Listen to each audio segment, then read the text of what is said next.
Hello दोस्तों, नमस्कार। मेरा नाम है विनय और आप देख रहे हैं विनय की पाठशाला। आज दोस्तों हम लोग इस वीडियो में एक्सरसाइज 2.4 और ये क्लास 9th की यूनिट 2 बहुपद से ली गई है। तो दोस्तों चलते हैं और बिना देर के शुरू करते हैं इस एक्सरसाइज को। और इस एक्सरसाइज के जो भी प्रश्न हैं वो फैक्टर थ्योरम से संबंधित हैं, यानी गुणनखंड प्रमेय से। गुणनखंड प्रमेय क्या होती है उसके बारे में हमने एक डिटेल वीडियो बनाया है। अगर आपने नहीं देखा है तो इधर आई बटन में हम लिंक दे देंगे, आप लोग वहां से देख सकते हैं।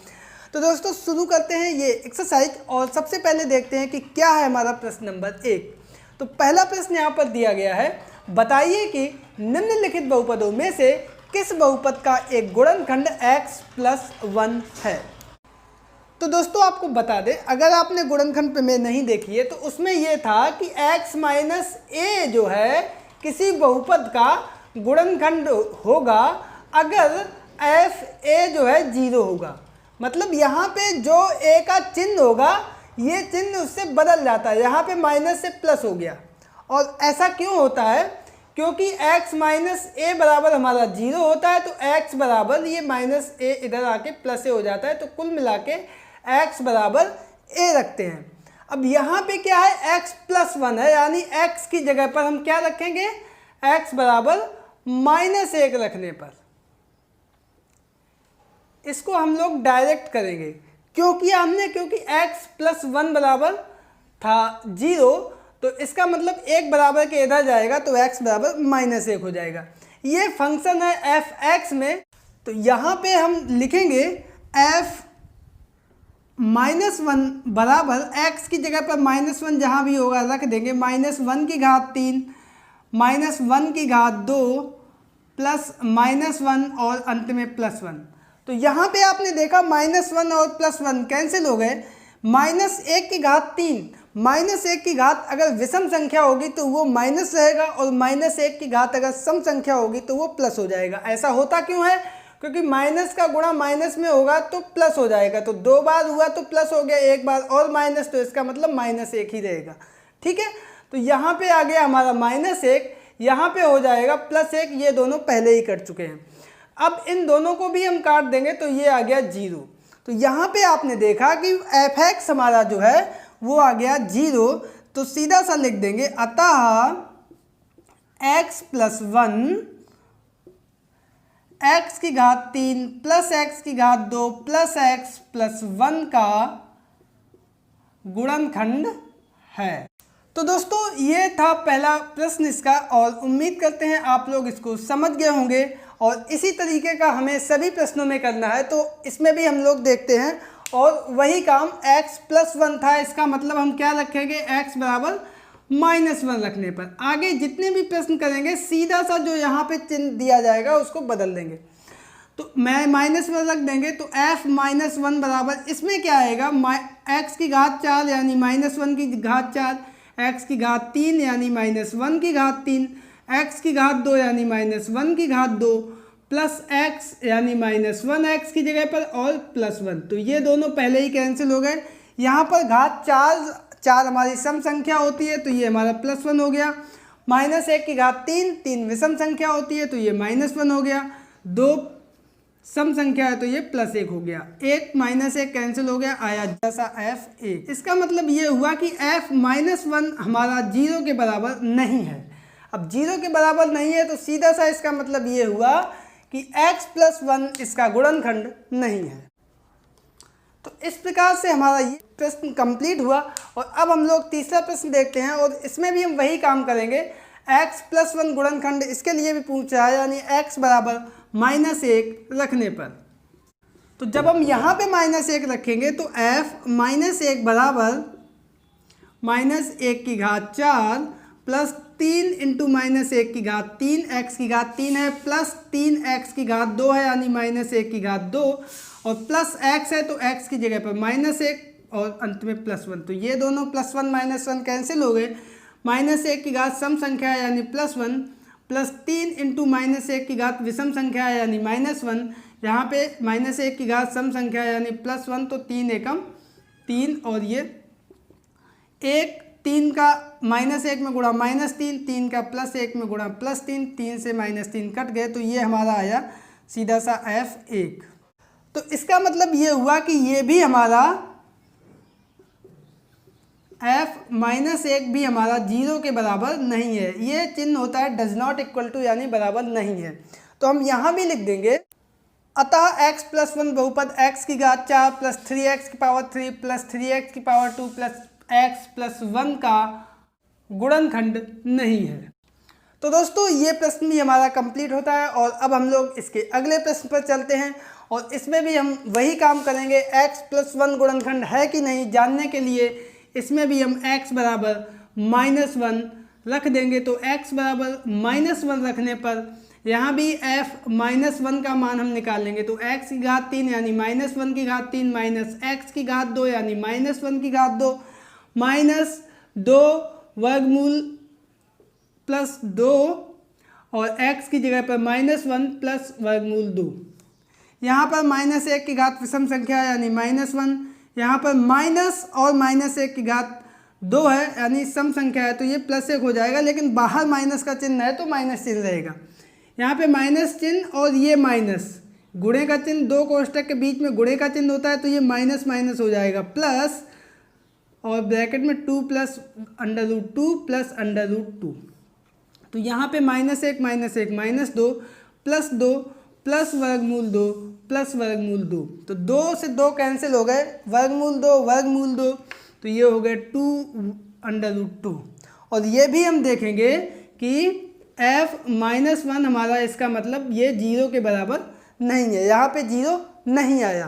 तो ये भी हमारा सिंपल सा हम यहाँ पे लिख देंगे कि अतः x + 1 बहुपद जो दिया गया है x की घात 3 माइनस x की घात 2 माइनस 2 + √2 x + √2 का गुणनखंड नहीं है। और ये हमारा आंसर आ गया। तो इस प्रकार से आपने देखा कि सिर्फ पहले प्रश्न में ही x + 1 इस बहुपद का गुणनखंड था और बाकी तीनों में ये बहुपद का गुणनखंड नहीं है। तो दोस्तों ये था प्रश्न नंबर 1। आई होप कि आप लोग समझ गए होंगे। और अब चलते हैं प्रश्न। तो दोस्तों यहाँ पर हमारा दूसरा प्रश्न दिया गया है कि गुणनखंड में लागू करके बताइए कि निम्नलिखित स्थितियों में से प्रत्येक स्थिति में gx px का एक गुणनखंड है या नहीं। तो यहाँ पे दो बहुपद दिए गए हैं, एक को उन्होंने gx नाम दिया है, एक को px नाम दिया है। आप प्रश्न को समझे पहले, ठीक है। ये उन्होंने लिख दिया है, इसको ये इस नाम से बुलाएंगे। जैसे हर किसी का नाम होता है, किसी का चिंटू नाम होता है, किसी का पिंटू, आकाश, इस तरीके से।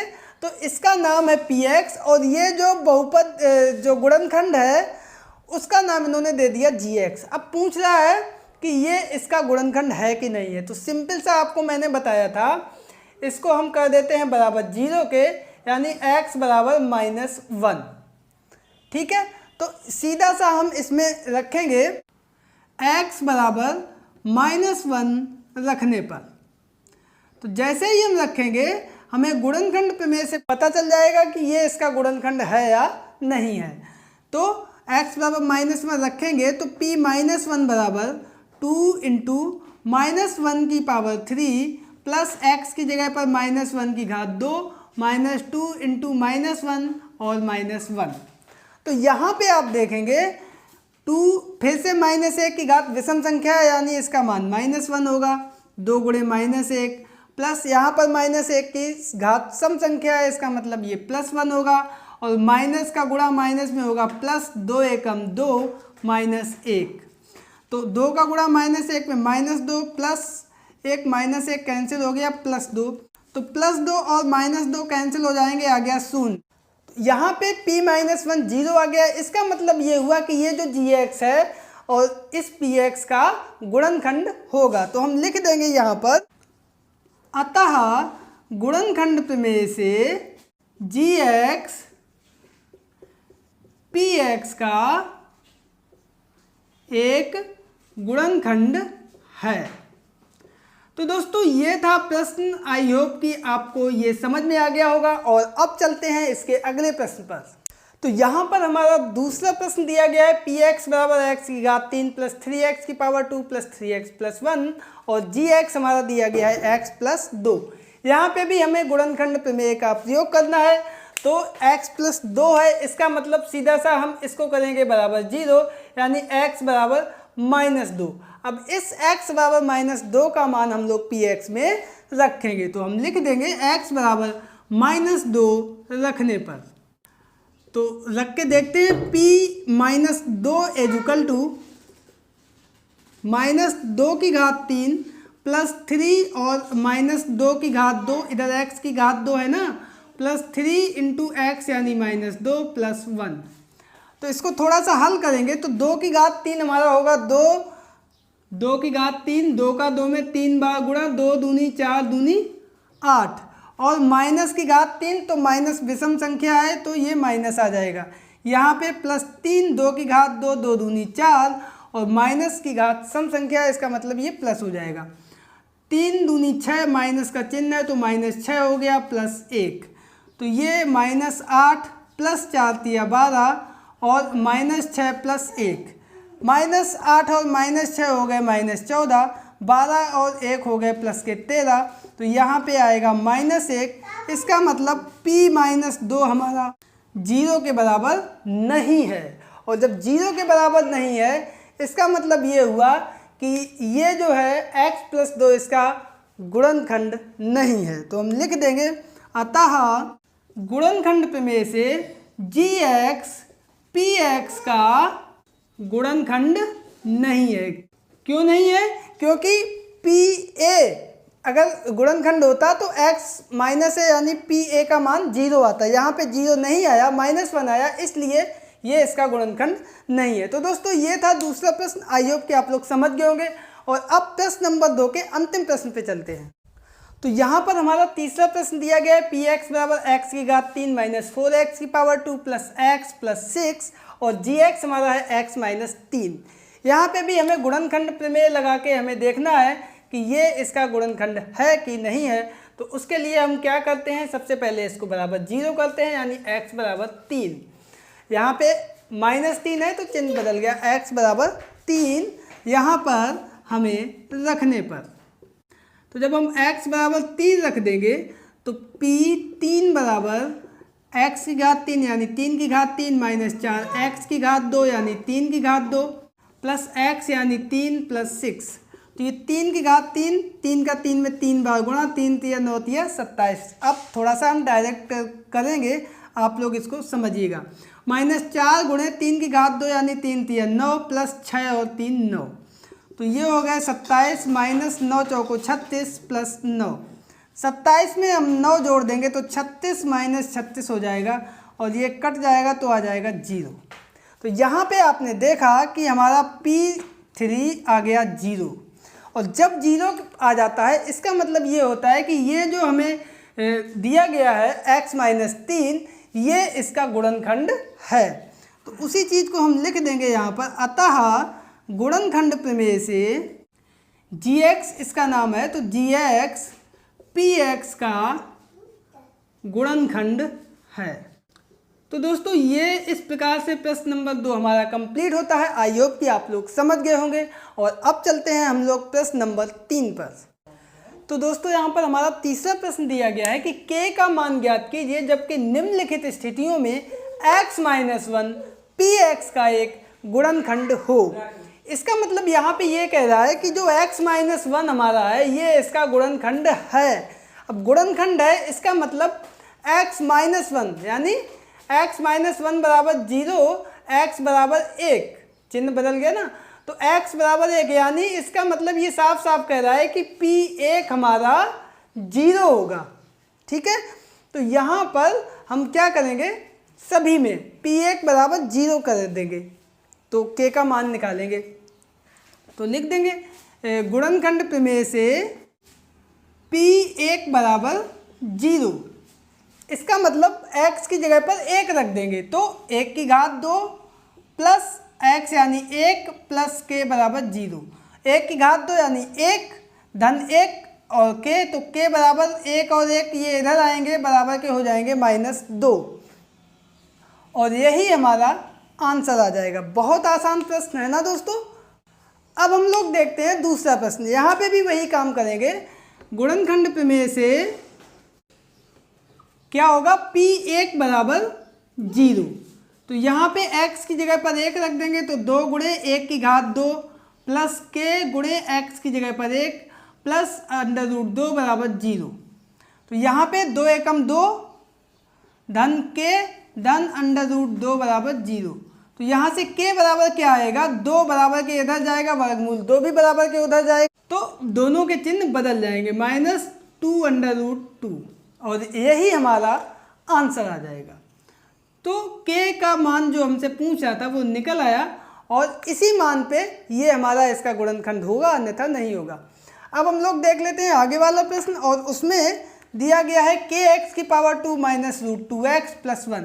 यहाँ पे भी हम वही काम लिखेंगे गुणनखंड प्रमेय से, और गुणनखंड प्रमेय हमारी क्या कह रही है कि P1 बराबर होगा 0। तो 1 रख देंगे, k × 1 की घात 2 -√2 × 1 + 1 बराबर 0।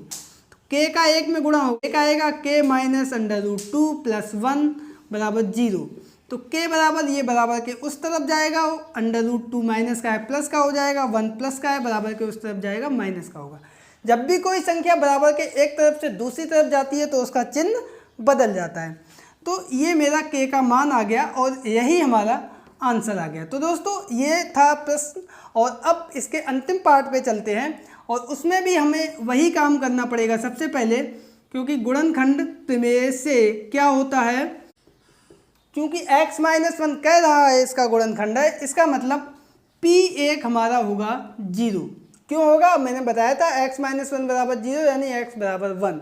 ठीक है, तो यहाँ पे हम फिर से x बराबर 1 रख देंगे, तो x बराबर 1 रखने पर तो यहाँ पे भी k × 1 की घात 2 -3 × 1 + k बराबर 0। तो k और k यहाँ पे 1 की घात 2 यानी 1 ही रहेगा, तो k -3 धन k बराबर 0। k और k हो गए 2k बराबर -3 इधर जाएंगे प्लस के हो जाएंगे, तो यहाँ से k बराबर आएगा हमारा 3/2 और यही हमारा आंसर आ गया। तो दोस्तों आपने देखा कितना आसान प्रश्न हो गया। अगर हमें गुणनखंड प्रमेय समझ में आ गई तो इस प्रकार से हमारा प्रश्न नंबर 3 कंप्लीट होता है। और अब हम लोग चलते हैं प्रश्न नंबर 4 पर। तो दोस्तों यहाँ पर हमारा चौथा प्रश्न दिया गया है कि गुणनखंड ज्ञात कीजिए। यहाँ पर गुणनखंड करने हैं और ये गुणनखंड हम लोगों ने कक्षा 8 में भी किए थे, सेम उसी तरह से करने हैं। बीच का जो पद है उसको हमें 2 भागों में बांटना है। वैसे गुणनखंड करने के लिए गुणनखंड प्रमेय जो अभी हम लोगों ने पढ़ी है उसका भी प्रयोग कर सकते हैं, लेकिन जब तक प्रश्न में दिया ना जाए कि गुणनखंड प्रमेय का प्रयोग करके प्रश्न को हल करना है, तब तक आप लोग उस मेथड को प्रयोग मत करना, क्योंकि उसमें थोड़ा सा जो है एजम्पशन ज़्यादा है, उसमें थोड़ा सा ज़्यादा दिक्कत होती है। तो बहुत आसानी से हम लोग इसको कर लेंगे। ये वाली संख्या और ये वाली संख्या इनका गुणा करेंगे, 12 एकम 12, 12 को 2 भागों में तोड़ेंगे, जो जोड़ने पे -7 आए तो क्या हो जाएगा, 4 तिया 12, माइनस का लगा दो चिन्ह, दोनों को जोड़ेंगे तो -7 होगा, दोनों का गुणा करेंगे तो माइनस माइनस प्लस, 4 तिया 12। यही नियम होता है बीच के पद को तोड़ने का। तो यहाँ पे हमारा हो जाएगा 12x की पावर 2। अब -7x को हम लिखेंगे -4x और -3x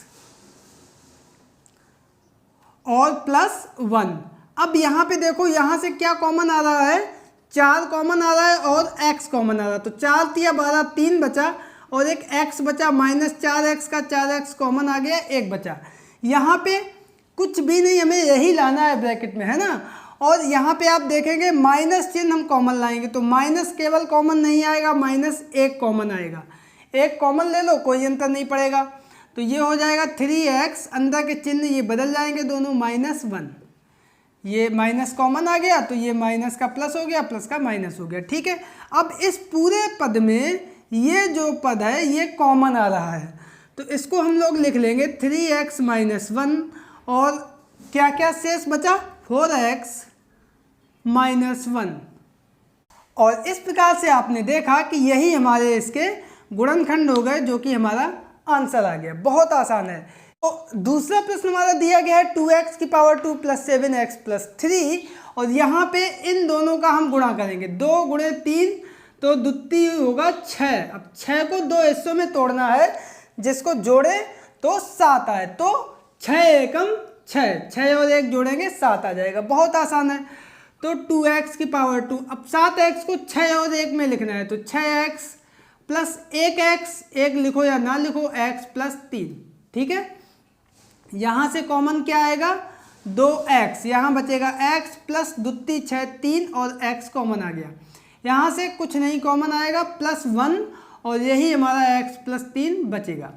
अब देखोगे आप x प्लस 3 दोनों जगह से कॉमन आ रहा है, तो x प्लस 3 कॉमन ले लिया, अंदर हमारा बचा जो भी शेष रह गया उसको लिख देंगे 2x प्लस 1, और इस प्रकार से आपने देखा कि यही हमारा आंसर आ गया। तो इस प्रकार से इसके भी गुणनखंड हो गए, बहुत आसान है। आगे वाला प्रश्न आप लोग वीडियो को रोक के अपने मन से करने का प्रयास कीजिए, और नहीं तो हम तो कर ही रहे हैं। तो यहाँ पे भी इन दोनों का गुणा करेंगे, माइनस चिन्ह साथ में रखेंगे हमेशा। तो 6 का गुणा करेंगे -6 में, तो 6 छक्का 36, माइनस का 36। इसको 2 हिस्सों में तोड़ेंगे, जो +5 बीच वाली संख्या आनी चाहिए। तो 12 तिया 36 नहीं होगा, 18 दूनी 36 यहाँ भी नहीं होगा, 9 चौको 36, 4 में लगा देंगे माइनस का चिन्ह, तो 9 में से 4 जाएगा, 5 आएगा, और गुणा करेंगे तो 9 चौको 36 और ये माइनस आ जाएगा, ठीक है। तो लिख देते हैं 6x की power 2 plus 9x minus 4x, 9 में से 4 जाएगा, 5x बचेगा, -6। यहाँ से कॉमन क्या आएगा, 3x, तो अंदर बचा 3 दूनी 6, 2 और 1 x प्लस 3 तिया 9, 3।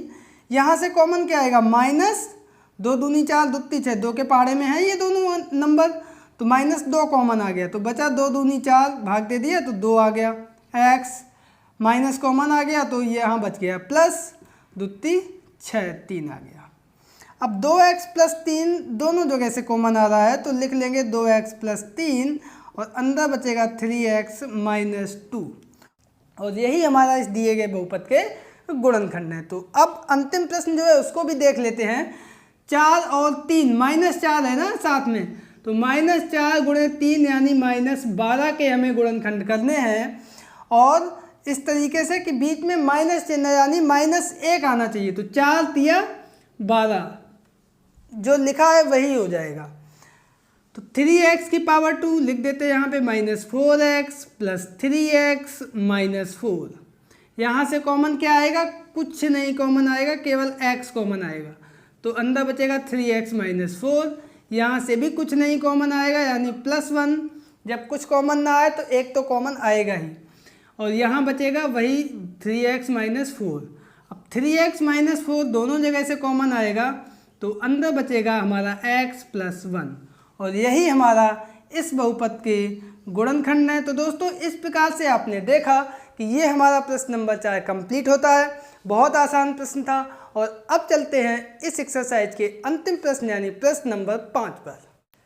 तो दोस्तों यहाँ पर 5वां प्रश्न हमारा दिया गया है कि गुणनखंड ज्ञात कीजिए। इसमें भी गुणनखंड ज्ञात करना है, और कह नहीं रहा है कि गुणनखंड प्रमेय का प्रयोग करना है कि नहीं, बट यहाँ पे देखेंगे घात 3 दिया गया है, तो घात 2 तक ही हम किसी बहुपद को मध्यपद को तोड़ के गुणनखंड कर सकते हैं। घात 3 अगर आ गया है, इसका मतलब गुणनखंड प्रमेय हमें उसमें लगानी ही पड़ेगी।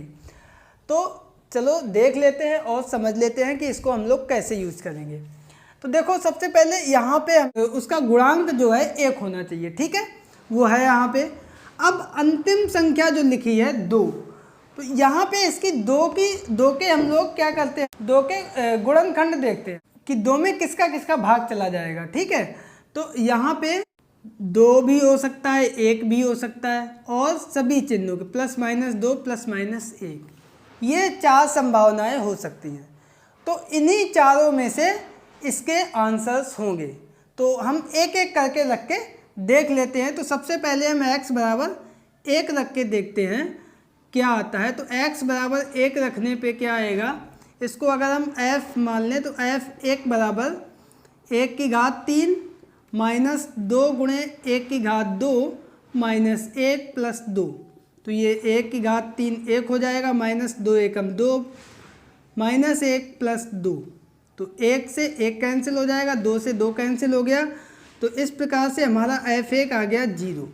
अब याद कीजिए गुणनखंड प्रमेय, उसमें ये कहता था कि अगर x का कोई भी मान रखो, x बराबर a रखने पर एफ ए अगर 0 आता है इसका मतलब ये ए इधर जाएगा, x माइनस ए इसका क्या होगा, गुणनखंड होगा। ठीक है, यही तो था। इसका मतलब यहाँ पे ये हो जाएगा, साफ साफ लिख देंगे, अतः गुणनखंड प्रमेय से x बराबर 1 रखा था, x माइनस 1 बहुपद का क्या होगा, गुणनखंड होगा। ठीक है, यहाँ तक आपको आ गया समझ में? Very good. अब देखो यहाँ पे थोड़ा सा और आप देख लो ध्यान से, x माइनस 1 हमें कॉमन लेना है यहाँ पे इस तरीके से। तो देखो यहाँ पे x की घात 3 है, तो हम x माइनस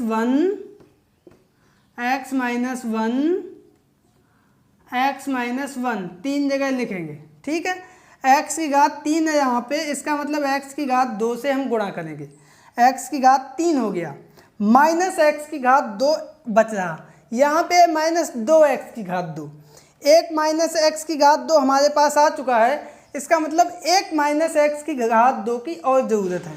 तो x यहाँ पे है तो मतलब माइनस x का हम और गुणा कर देंगे, तो माइनस x की घात 2 हो गया। तो एक माइनस x की घात 2 और ये एक माइनस x की घात 2 मतलब माइनस 2x की घात 2 हो गया। अब देखो x का गुणा इसमें होगा तो माइनस माइनस प्लस x हो जाएगा। ठीक है, और यहाँ पे है माइनस x, इसका मतलब माइनस x है, यहाँ पे प्लस x है और माइनस x चाहिए, इसका मतलब यहाँ पे माइनस 2 होगा, तो माइनस 2x यहाँ हो जाएंगे, प्लस का एक x तो माइनस x बचेगा, और माइनस 2 का माइनस 1 में गुणा होगा तो प्लस 2 आ जाएगा। बहुपद जो लिखा था उसी को हमने लिखा है यहाँ पे। ठीक है, x माइनस 1 के गुणनखंड के रूप में। तो देखो यहाँ से x माइनस 1 कॉमन आ गया, अब क्या बचा, x की घात 2 माइनस x माइनस 2। यहाँ पे वही काम जैसे पिछले प्रश्न में हमने किया था, इसका और इसका गुणनखंड गुणा कर लेंगे तो यहाँ पे कोई नहीं है, इसका गुणांक यानी 1 दूनी 2, तो माइनस 2 के हम गुणनखंड करेंगे जो माइनस 1 आ जाए, तो माइनस 2 और 1 माइनस 2 एकम 2, तो इसको हम लोग लिख देंगे x माइनस 1 और यहाँ पे x की घात 2 minus 2x plus x minus 2। यहाँ पे जो है x माइनस 1 पहले से ही कॉमन है, और यहाँ पे कॉमन क्या आ जाएगा, x बचेगा x माइनस 2 और यहाँ पे प्लस 1 बचेगा x माइनस 2। तो यहाँ पे x माइनस 1 और यहाँ से कॉमन क्या आ रहा है, x माइनस 2 और बचा क्या, x प्लस 1। तो ये आपने देखा, ये हमारा इस दिए गए बहुपद के गुणनखंड है और यही हमारा आंसर है। तो दोस्तों ये था प्रश्न नंबर 1। आई होप कि आप लोग इसको समझ गए होंगे। और अब चलते हैं प्रश्न नंबर 2 पर। यहाँ पे एक काम आपको हम और बता दे जाने से पहले कि जैसे ये 4 संभावनाएं थी, यहीं पे अगर आप जैसे x बराबर 1 रख के देखा था, आप लोग माइनस 1 भी रख के देख लेते तो माइनस 1 भी आया, तो यहीं से अगर आप तीनों निकालना चाहो तो तीनों निकाल सकते हो, लेकिन ये तरीका जो है हम ज़्यादा प्रेफर करते हैं। ठीक है, तो दूसरे प्रश्न को भी देख लेते हैं। तो दूसरा प्रश्न यहाँ पर हमारा दिया गया है x की घात 3 माइनस 3x की पावर 2 माइनस 9x माइनस 5। यहाँ पे x की घात 3 का गुणांक 1 है, कोई बात नहीं, इधर है माइनस 5, तो यहाँ पे हमें माइनस 5 के गुणनखंड क्या क्या आ सकते हैं, तो 1 आ सकता है, चिन्ह दोनों प्लस माइनस 1, और 5 आ सकता है यानी प्लस माइनस 5। तो हमें इन्हीं में से बारी बारी से रख के देखना है कि कौन इसमें जो है इसका गुणनखंड है, कौन नहीं है। ठीक है, तो सबसे पहले क्या रखोगे, 1 रख के देख लेते हैं। x बराबर 1 रखने पर इन्हीं में से कोई 3 आंसर होंगे। यहाँ पे 4 रखे हैं, कोई 1 नहीं होगा, बाकी तीनों होंगे 1 रखने पर। तो 1 रख देंगे तो यानी f1 बराबर 1 की घात 3 माइनस 3 इंटू एक्स की घात 2 यानी 1 की घात 2 माइनस 9 इंटू 1 माइनस 5। तो 1 माइनस 3 माइनस 9 माइनस 5। तो यहाँ पे आपने देखा कि 1 और 9 3 15 जो कि हमारा 0 के बराबर नहीं है। तो हम यहाँ पे लिख देंगे कि अतः x बराबर 1 यानी x माइनस 1 बहुपद का गुणनखंड नहीं है। ठीक है, चलो कोई बात नहीं, +1 निकल गया। अब हम क्या रख के देखेंगे, -1। तो अब हम लिख देंगे x बराबर, अब पुनः x बराबर -1 रखने पर, तो -1 रख के देखते हैं। तो यहाँ पर f -1 हमारा क्या आएगा, -1 की घात 3, -3 इंटू -1 की घात 2, -9 गुणे -1 -5। तो यहाँ पे -1 की घात विषम संख्या यानी -1 यहाँ पे प्लस हो जाएगा, लेकिन 3 माइनस गुणा होगा तो -3 रहेगा। माइनस माइनस प्लस, 9 एकम 9 और -5। तो यहाँ पे -3 -1 -4 और 5 -9 + 9 कैंसिल हो जाएंगे, तो हमारा आ गया 0। f -1 बराबर हमारा 0 आ गया। इसका मतलब ये हुआ कि अतः f -1 है यानी x + 1 बहुपद का क्या होगा, गुणनखंड होगा। तो अभी हमारा पूरा प्रश्न नहीं हुआ है, अभी हमें ये पता चल गया इसका एक गुणनखंड, बाकी दो कौन से गुणनखंड होंगे उसको अभी और देखते हैं। तो उसके लिए हम जो है इसी को लिखेंगे लाइन करके, इसके नीचे आप लगाना x + 1 आया था गुणनखंड, तो x + 1 को हम लिख लेते हैं कितनी जगह, 3 जगह। ठीक है, हर प्रश्न में आपको करना है कब, जब x की घात 3 में प्रश्न दिया हो। अब देखो x की घात 3 लाना है, यानी x है यहाँ पे, तो x की घात 2 का गुणा करेंगे, x की घात 3 आ गया। अब यहाँ पे है -3x⁻², यहाँ पे आएगा +1x⁻², यानी -3 लाने के लिए +1 को भी हटाएं, -4x। तो -4x का जब इसमें गुणा करेंगे तो -4x की घात 2 और +x की घात 2, तो -3x⁻² आएगा। ठीक है, अब ये तो आ गया, लेकिन इसके साथ इसमें भी गुणा होगा तो -4x आ जाएगा। यहाँ पे है -9x, तो -4x से -9x लाने के लिए -5x अंदर है, मिल जाएगा। तो -5 का गुणा करेंगे तो -5x, और 1 में जब गुणा करेंगे -5, और ये -5 हमारा लिखा हुआ है। इसका मतलब बिल्कुल सही जो हम चाहते थे वो हो गया। अब तीनों जगह देखो क्या कॉमन आ रहा है, x + 1, तो x + 1 कॉमन आ गया। अंदर क्या बचा, x की घात 2 -4x -5। ठीक है, अब यहाँ पे देखो x + 1, यहाँ पे हम वही काम करेंगे, बीच के पद को तोड़ेंगे, तो -5 और 1 गुणा होगा तो ये आएगा -5, इसको 2 भागों में तोड़ेंगे, -4 आए तो 5 एकम 5, -5 और 1 हो गए, -5 में से 1 जाएगा -4, -5 में 1 का गुणा होगा -5। तो x की घात 2, और इधर हम इसको लिखेंगे -5x + x -5। ठीक है, अब यहाँ देखो कॉमन क्या आ रहा है, x + 1 हमारा शुरुआत से चला आ रहा है, ये तो वैसे ही लिखा रहेगा। x कॉमन आ रहा है, क्या बचेगा अंदर, 1x -5। यहाँ क्या कॉमन आएगा, कुछ भी नहीं आएगा, मतलब 1x -5। अब यहाँ क्या कॉमन आएगा, आप लोग बताओ। x + 1 हमारा पहले से चला आ रहा था, कॉमन आएगा हमारा x -5। अंदर क्या बचेगा, x + 1। तो x + 1 2 बार आया, इसको थोड़ा सा और रीअरेंज करके लिख देते हैं, x + 1 x + 1 और x -5। तो इस प्रकार से आपने देखा इस पद के ये हमारे गुणनखंड आ गए हैं। तो उम्मीद करते हैं आप लोग इस प्रश्न को भी बहुत अच्छे से समझ गए होंगे। तो अब चलते हैं इसी के अगले पार्ट। तो यहाँ पे तीसरा प्रश्न हमारा दिया गया है, x की घात 3 + 13x की घात 2 + 32x + 20। तो यहाँ पे देखो सबसे पहले x की घात 3 में एक गुणांक है, तो यहाँ पे जो 20 दिया गया है इसके हम लोग गुणनखंड देखते हैं किन किन संख्याओं का भाग जाएगा। तो पहले तो 1 ± 1, 2 का भी चला जाएगा ±2, 5 चौको 20 ±5 और 10 दूनी 20 ±10। तो इतनी संख्याएं हैं जिनमें से हमें पता लगाना है कि इसमें किसका भाग जाएगा। तो इन संख्याओं में से हम बारी बारी से मान रख के देखेंगे कि किस मान पे फलन का मान, फंक्शन का मान, बहुपद का मान 0 होगा। जिस पे 0 होगा वही उसका गुणनखंड हो जाएगा। तो पिछले प्रश्न में हमने +1 रख के देखा था, इस बार हम x बराबर -1 रख के देखते हैं पहले।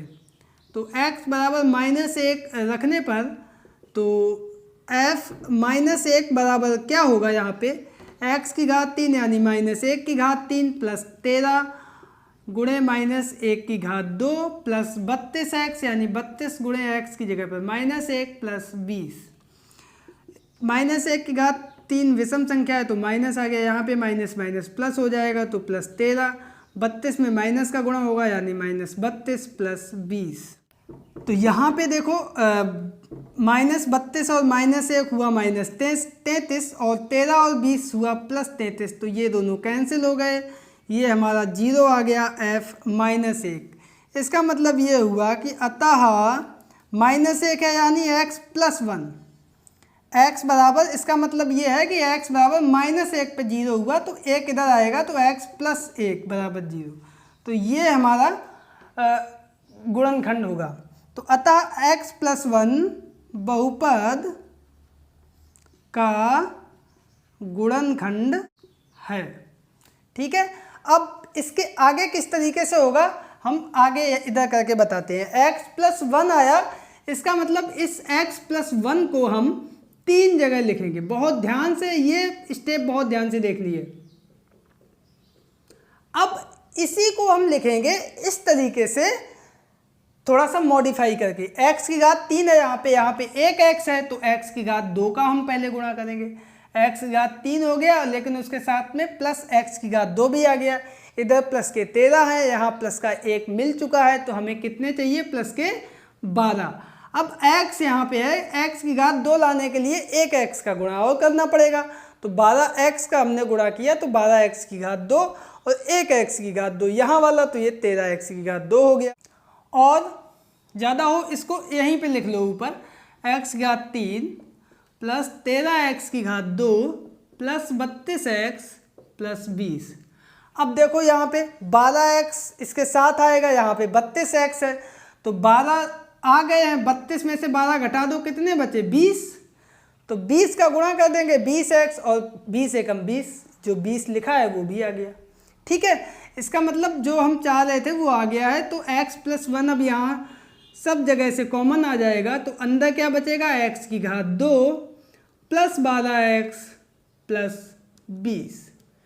यहाँ पे 20 का एक, इधर x की घात 2 का गुणांक 1 है तो 20 एकम 20 और 20 के हम गुणनखंड कर देंगे 12 है, तो यहाँ पे 10 दूनी 20, तो x + 1 और इधर x की घात 2 प्लस 10x प्लस 2x, 10 और 2 आए थे ना, तो 10 और 2 प्लस 20, तो x + 1 यहाँ पे क्या कॉमन आया हमारा, x बचा हमारा x + 10, यहाँ पे 2 कॉमन आया तो यहाँ भी अंदर बचेगा x + 10। अब x + 10 हमारा दोनों जगह से कॉमन आ रहा है, तो x + 10 कॉमन आ गया और बचेगा क्या, x + 2। तो इस प्रकार से आपने देखा कि ये हमारे दिए गए बहुपद के गुणनखंड मिल चुके हैं हमको, और इस प्रकार से ये प्रश्न भी हमारा कंप्लीट होता है। तो अब हम लोग इस एक्सरसाइज के 5वें प्रश्न के अंतिम प्रश्न की ओर चलते हैं। तो दोस्तों यहाँ पर चौथा प्रश्न हमारा दिया गया है कि 2y³ plus y² minus 2y - 1। यहाँ पे सबसे पहले देखते हैं गुणांक जो कि 1 नहीं है, तो कितना है, 2 है, यानी कि जो है 2 हम कॉमन ले लेंगे तो बचेगा y³ प्लस 2 कॉमन आ गया ना, तो बटे 2 y की घात 2 माइनस 2 कॉमन आ गया तो यहाँ 1 बचा, y माइनस यहाँ भी 2 नहीं है तो यानी 1/2। तो ये हमारे पास बहुपद मिलेगा। तो अंत में आया है 1/2। तो इसमें किन किन संख्याओं का भाग जाएगा, तो 1 तो ऑलरेडी रहता ही है, +1 -1, उसके साथ साथ +1/2 और -1/2। तो यहाँ पे हम बारी बारी से इन संख्याओं को बहुपद में रख के देखेंगे कि किस बहुपद पे मान इसका 0 आ रहा है। तो सबसे पहले हम -1 रख के देखते हैं। यहाँ पे चूंकि बहुपद y में है इसलिए हम y बराबर -1 रख के देखेंगे सबसे पहले।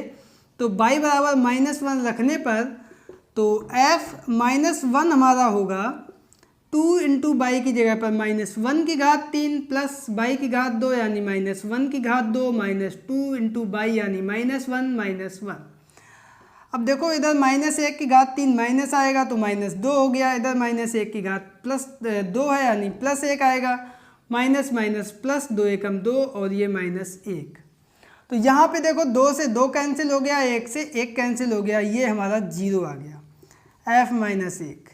इतना आने पे समझ लो आधा प्रश्न सॉल्व हो जाता हमारा।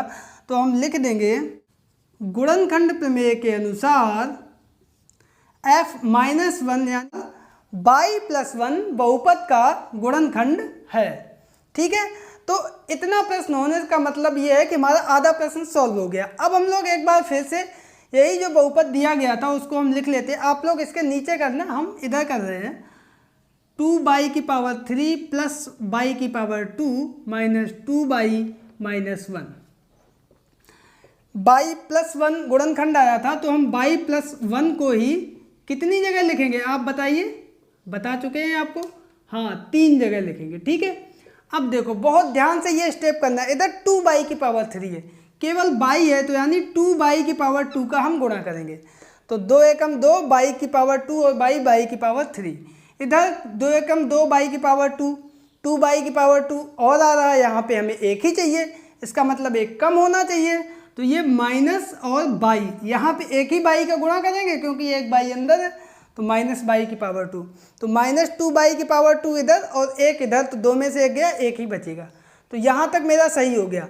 अब देखो माइनस बाई, यहाँ पे -2 बाई है तो यानी -1 बाई और चाहिए, तो -1 कर दिया हमने, बाई अंदर मिल ही जाएगा, तो माइनस बाई और 1 का गुणा 1 में -1। इसका मतलब मेरा ये स्टेप बिल्कुल सही आ गया। अब देखो यहाँ कॉमन क्या आ रहा है, बाई प्लस 1, अंदर क्या बचेगा 2 बाई की पावर 2 माइनस बाई -1। यहाँ से प्रश्न आप लोग कर लेंगे बीच के पद को 2 भागों में तोड़ के, तो -1 और 2, तो -1 गुणे 2 यानी -2। अब -2 के 2 हिस्से करने हैं, -1 आए तो -2 और 1। ठीक है, अब देखो क्या होगा, बाई प्लस 1, ये तो मेरा ऊपर चला आ रहा है, 2 बाई की पावर 2 -2 बाई प्लस बाई -1। ठीक है, अब यहाँ बाई प्लस 1 हमने कॉमन ले लिया, अंदर हमारा क्या कॉमन आएगा 2 बाई, इधर बचेगा बाई -1 और यहाँ से +1 कॉमन आएगा तो यहाँ बचेगा फिर से बाई -1।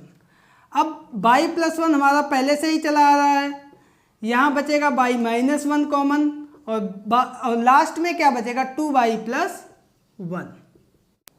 तो इस प्रकार से आपने देखा कि ये हमारे दिए गए बहुपद के गुणनखंड हमें मिल चुके हैं और इसी के साथ हमारा ये प्रश्न नंबर 5 कंप्लीट होता है। आई होप कि आप लोग इसको बहुत अच्छे से समझ गए होंगे। फिर भी अगर कोई समस्या है तो रिपीट करके आप लोग इसको दोबारा से देख लेना, और अगर वीडियो पसंद आए, समझ में आए तो अपने दोस्तों के बीच में शेयर अवश्य करना, कमेंट करके अपनी राय हम तक अवश्य पहुँचाएँ। तो दोस्तों मिलते हैं कल फिर एक नए वीडियो के साथ, तब तक के लिए नमस्कार।